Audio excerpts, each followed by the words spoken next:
I'm joined here now with Malcolm Radke, the CEO of the Lloydminster Region Health Foundation. And just how was 2021 for the Health Foundation?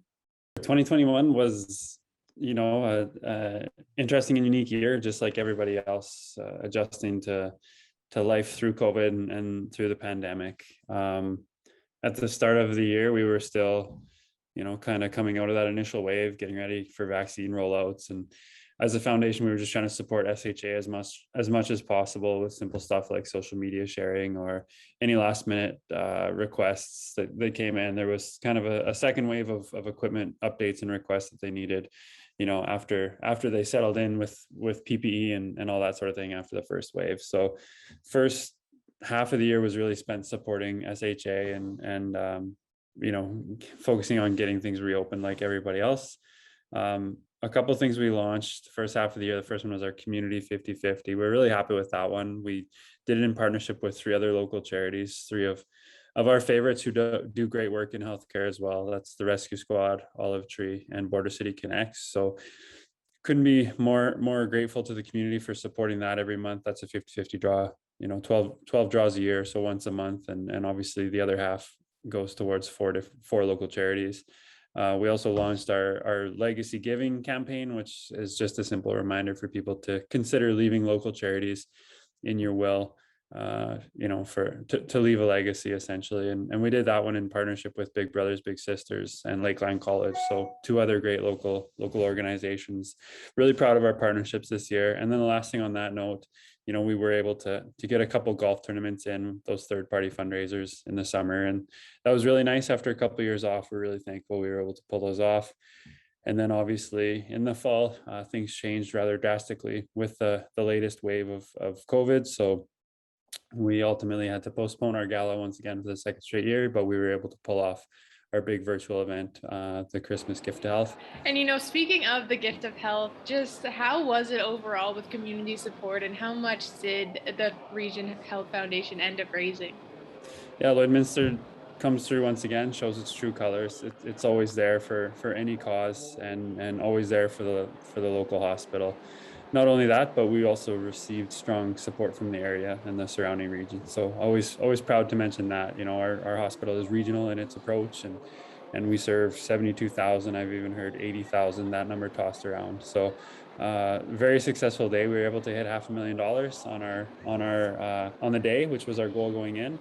And the official tally, we actually just confirmed it, came in at 540,000. So an incredible day, and a lot of people should be very proud. All the runners made it through to the end, and all the show hosts held in there and did a great job, and all the donors and the sponsors and the guests, everybody did awesome for us and came through for us once again. So total home run this year. Yeah, and that's really great to hear. So just what will some of the money be used towards that you guys raised from this?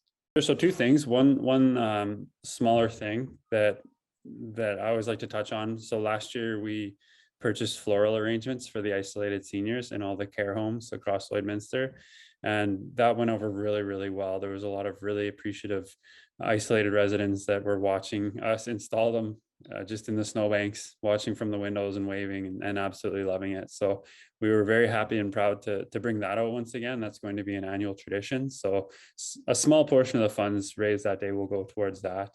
But just as importantly, as we mentioned all throughout the day, the big department that we were focusing on this year is the medical imaging department.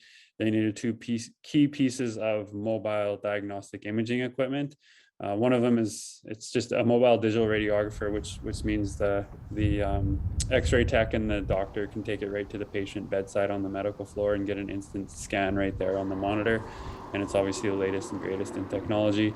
And then the other one, the mobile C-arm, has a lot of doctors in the hospital really excited for a few different reasons. The emergency room doctors can bring it right in when they're casting. So again, they can get an instant scan right on the monitor there, and they know they can diagnose basically the limb breaking. If you have a broken arm, for example, they can see it instantly where they need to cast it, and they can do it once and it's ready.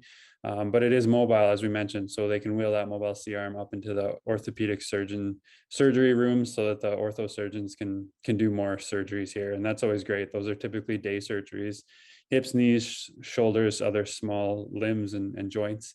And essentially, if we can do those here, that's a day trip into the Lloydminster Hospital, and hopefully you're back home in your own bed instead of the overnighter into Edmonton or Saskatoon. So, And just what are some of the goals that the Lrhf is hoping to complete for 2022? yeah, great question. So next year should be fun as we come out of COVID.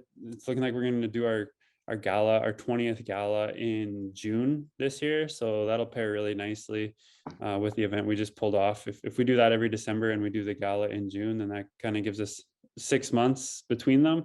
A lot of the loyal gala supporters are really excited to get back together, and doing it in the summer for the first time, I believe, ever. It was always a fall event. So doing it in the summer will allow the organizing committee to get creative with outdoor portions of it as well, and just dealing with nice weather and longer days, obviously. So really excited for that.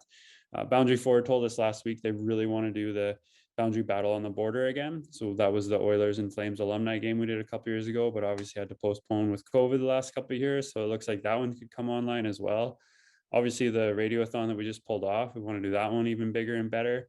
And then we're also hopeful with working with another local group in town on a potential hospice project, pending provincial government approval. So if that gets approved in April, then we'll have a big capital campaign to fundraise for as well. So a lot of exciting things happening on the fundraising. And of course, the needs at the hospital, that list is always so long. So regardless of what else happens, it's always nice to get some cash in hand and work with the hospital leadership over there to fund the latest and greatest in that innovative leading edge equipment. Thank you so much for joining me today, Malcolm. Awesome, Jasmine. Thanks for the coverage.